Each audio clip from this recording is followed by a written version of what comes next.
The 5 silent moves that haunt a man's mind, Carl Jung.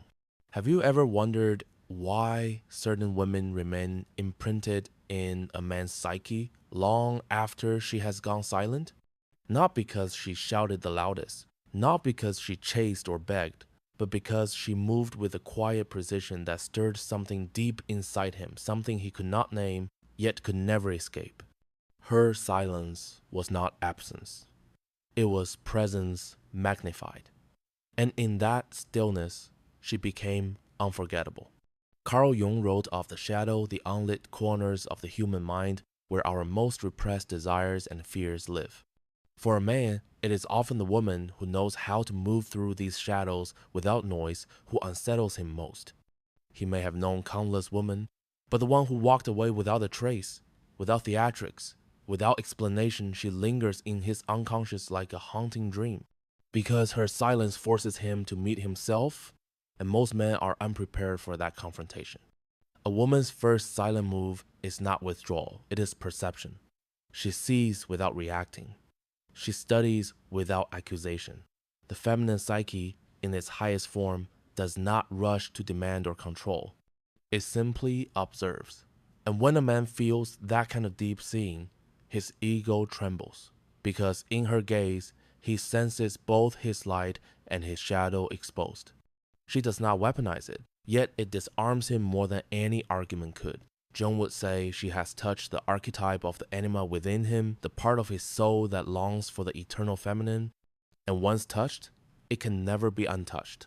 This silent seeing plants a seed in his mind.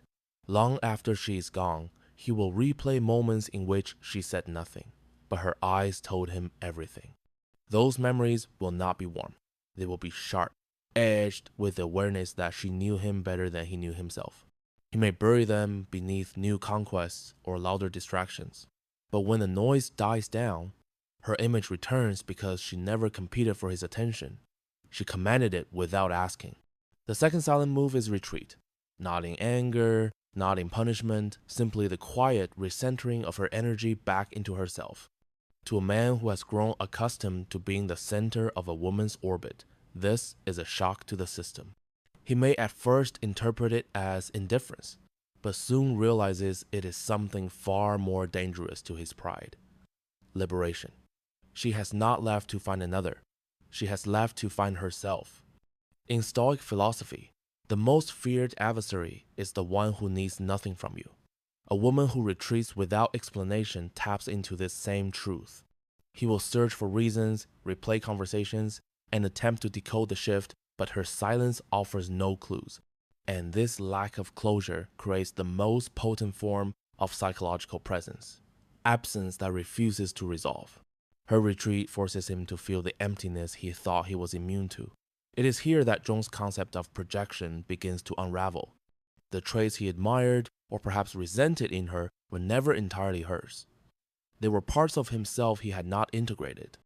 And when she disappears, so does his access to those parts, leaving him with the uncomfortable task of finding them within his own soul. Most men will run from that work, yet the thought of her will draw them back to it again and again. The third silent move is restraint. She resists the impulse to correct his misunderstandings, to defend her name, to explain her worth. This is where the true power of the feminine mystique blooms, because the moment she starts justifying herself, she hands over her sovereignty. A woman who stays silent in the face of being underestimated is not weak. She is teaching him the difference between her value and his perception of it. Restraint is the art of letting him sit with his own illusions. It is knowing that truth needs no defense when it is lived fully. And here lies the paradox. The more she withholds explanation, the more he seeks it. In this space, he may even find himself arguing with ghosts, imagining conversations that never happened, rehearsing apologies she will never hear. Jung believed that unresolved psychic tension compels the human mind toward integration. And so her silence becomes not a void, but a mirror. For a man unprepared to face himself, this is torment. But for the woman rooted in her own worth, it is freedom. She does not play to win him back, nor to punish him. She plays for her own soul. And in that quiet game where the stakes are invisible but absolute, she becomes the woman who haunts him. Her fourth silent move is transmutation. This is the alchemy only the deeply feminine can perform, taking the raw weight of emotion, of loss, of disappointment, and turning it into a refined magnetic presence that does not chase but draws. A man may expect a woman's pain to erupt outward in accusation or desperation, but when she chooses instead to descend into herself and transform, she disarms his entire strategy. Transmutation is not repression. It is the conscious decision to allow the wound to become a source of wisdom rather than a prison. Jung will say, she has entered the individuation process meeting the darkness within, not to be consumed by it, but to weave it into her wholeness. In this quiet work, her energy changes. It is no longer tangled with his approval, nor dependent on his return.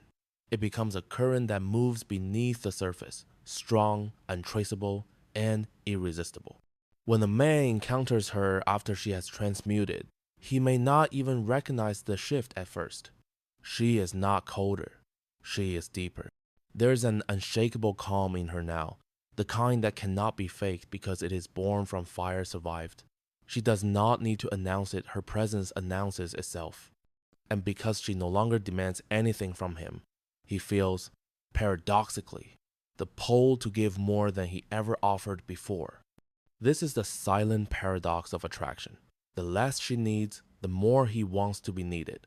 In his psyche, something unsettles. He cannot quite define it, but the memory of her vulnerability, now transfigured into strength, reminds him of his own unrealized potential. She becomes both a mirror and a challenge. He begins to sense that if he were to re-enter her life, it would not be as the man he was, but as someone transformed to match her depth. And that awareness of the gap between who he is and who he would need to become creates a subtle tension that lingers long after their paths part again. The fifth silent move is release, not the dramatic, tear-stained ending of romance, but the serene opening of her hands, allowing the bond to dissolve into air. Release is the purest act of feminine power, because it is the refusal to chain what no longer serves her soul. She does not cut ties with anger. She simply stops holding. And in that moment, she becomes untouchable, not because she has armored herself, but because she has transcended the need for ownership or validation. Release terrifies the male ego more than rejection. Rejection can be fought, argued with, or worn down. Release offers nothing to resist. It is the quiet acknowledgement that the chapter has closed. He may knock on her door, reach for her memory, or try to stir her emotions, but finds only an open sky where once there was a locked gate. Jung wrote that the greatest loss a man can experience is not the loss of another, but the loss of the part of himself that came alive in her presence. Release ensures he feels that loss without interruption. This final move leaves an echo. In his solitary moments, he will think of the woman who saw him without judgment, withdrew without rage, restrained without bitterness, transmuted without complaint, and released without regret. These are not wounds he can heal with time alone, they are archetypal imprints, stitched into the fabric of his unconscious. And they will rise in dreams, in flashes of memory, in the way certain silences now carry her signature. For the woman, these silent moves are not tactics but states of being. They are the natural expression of a self so whole it cannot be bargained down. She has learned the art of remaining rooted in her essence while letting the winds of another's choices pass through her without breaking her.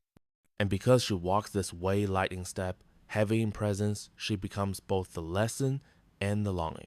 The haunting is not intentional. It is simply the inevitable result of a life lived in alignment with one's own worth.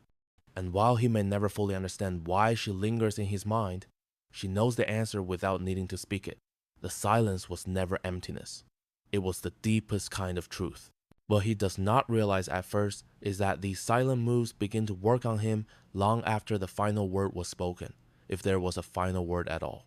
They seep into his consciousness like water through stone, wearing away the parts of him that once believed love was possession, that connection was something to be commanded. Each memory of her is now a lesson he cannot unlearn.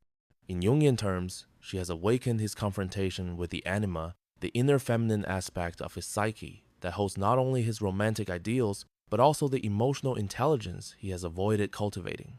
For many men, meeting the anima is both intoxicating and terrifying. She mirrors his own soul back to him, and when she steps away, he is left staring into the empty reflection, searching for the pieces she once illuminated. There will be moments, perhaps months, perhaps years later, when her image will rise in his mind without warning.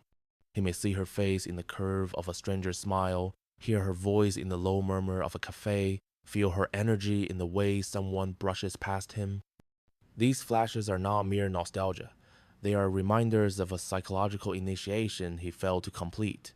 She was the catalyst, but the transformation was his to finish. Without her presence, he must decide if he will step into the work or remain haunted by what could have been. For the woman, the silence continues to be her language of power. She has no desire to reopen a door she closed with intention.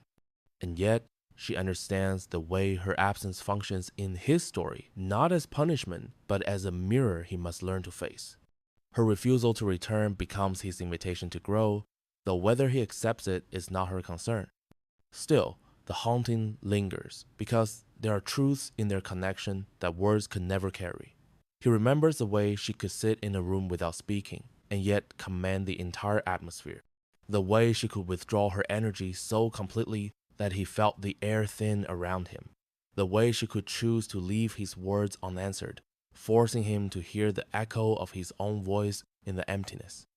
These are not tactics that can be faked. They are the quiet expressions of a woman who knows her value is not determined by how loudly she can be heard. Stoic philosophy speaks often of the discipline of indifference, not as apathy, but as the freedom from being enslaved by the actions of others. This is the essence of her silence. She is not cold, she is free. She moves without the need to prove, without the hunger for permission. And because she lives this way, her absence weighs heavier than any presence he has ever known. He may try to replace her, thinking another woman's attention will silence the echo she left behind. But it is a futile pursuit. Every replacement only sharpens the contrast. The conversations feel louder but less meaningful. The touches are more frequent but less electric. The women may stay, but they do not haunt. And haunting, he learns, is not about physical presence. It is about the way someone rearranges the architecture of your mind and then leaves you to live inside it. There is a reason Jung warned against underestimating the power of the unconscious. What lives there can guide or destroy, depending on how it is met. This woman's silent moves live in his unconscious now, stitched into his shadow. He can ignore them, distract himself, bury them under noise, but one day, in the quiet of night, they will rise, and he will face the truth. She never needed to be loud, to be unforgettable. And in that moment, he may understand what he could not grasp before, that her silence was not an absence of feeling, but a fullness of self. That every step she took away from him was also a step deeper into her own soul. And that the haunting he feels is not about losing her, it is about losing the part of himself he never became while she was still within reach. There comes a point when the haunting shifts. At first, it is a raw ache, a persistent sense of something missing. Later, it becomes a quiet, almost reverent awareness. He stops trying to push it away and instead begins to study it like a man trying to decipher an ancient language. And in a way, that is exactly what it is. The silent language of the feminine, layered with meaning he could not understand when it was spoken without words.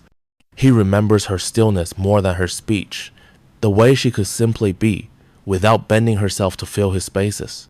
That stillness unsettled him. In the beginning, it felt like distance, perhaps even defiance.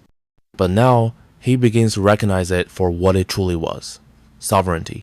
She was whole before him, whole with him, and whole without him. And this completeness is what made her dangerous to his ego. In the masculine psyche, there's often an unspoken belief that a woman should need him to be whole. When he encounters one who doesn't, two things happen. Attraction deepens and fear surfaces. Because if she does not need him, she can leave at any time, and she will leave when her soul demands it. This is the essence of her haunting power. She did not cling. She walked away, not as a rejection of him, but as an affirmation of herself. Jung might say she embodied the archetype of the wise woman, an energy that transcends romance, existing beyond the realm of possession. She was not there to complete him, but to reveal him to himself. And when he failed to rise to meet what she reflected, she vanished from his life like mist from a morning field. This departure was not an act of cruelty. It was a return to the natural order, to a truth that could not be compromised. A woman rooted in her essence will not linger where her spirit is not nourished. In his attempts to forget her, he realizes he cannot. The very qualities he once took for granted have now become rare treasures he cannot seem to find elsewhere. Her ability to hold silence without fear, her refusal to explain her worth, her capacity to retreat without closing her heart, the grace with which she let him go. These were not performances, they were expressions of a life lived in alignment with her inner compass. And once a man has known such alignment, anything less feels hollow.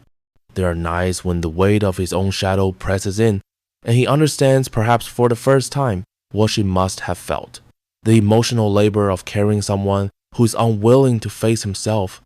The quiet exhaustion of giving presence to a man who mistakes it for permanence. The dignity required to walk away, not because she stopped caring, but because she cared for herself more. This is where the haunting turns inward.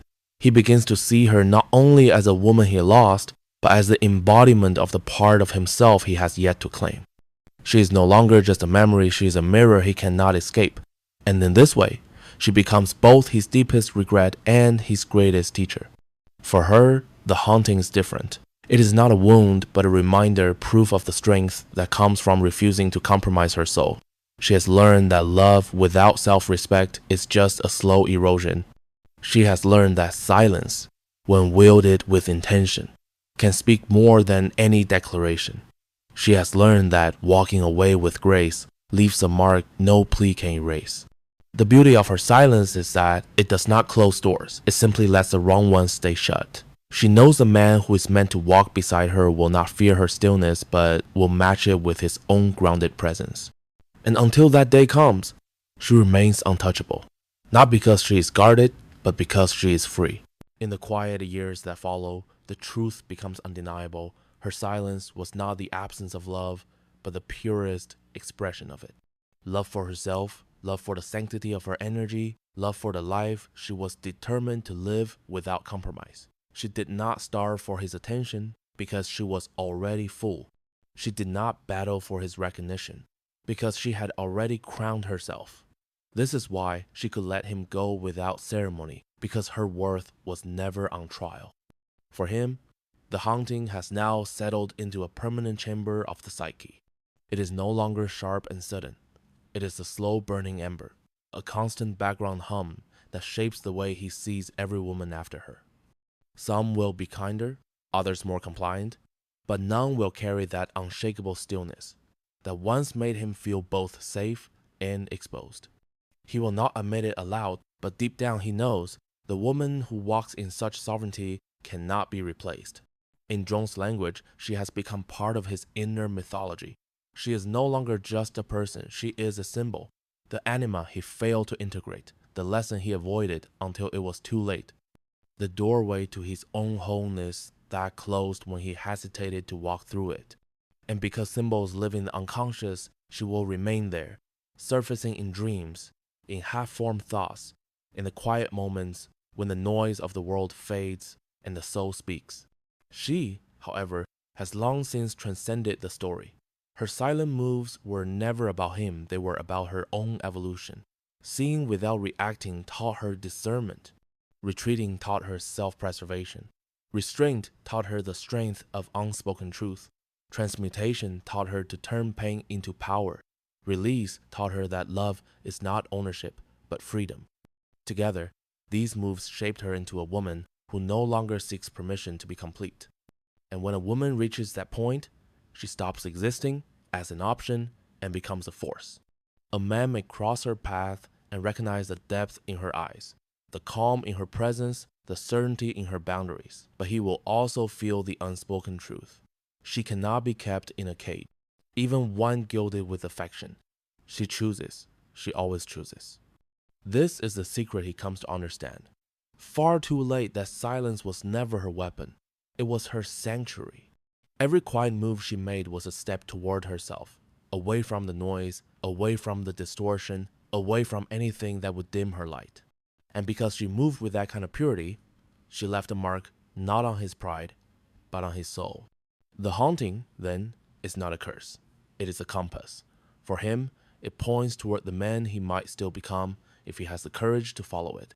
For her, it points toward the life she has already chosen, the one in which she belongs entirely to herself. And so the story closes, not with longing, not with resentment, but with the quiet knowing that some connections are meant to transform, not to last. She walks forward, unbound, her silence a crown, her worth untouchable. The woman who knows her worth doesn't chase, she chooses. And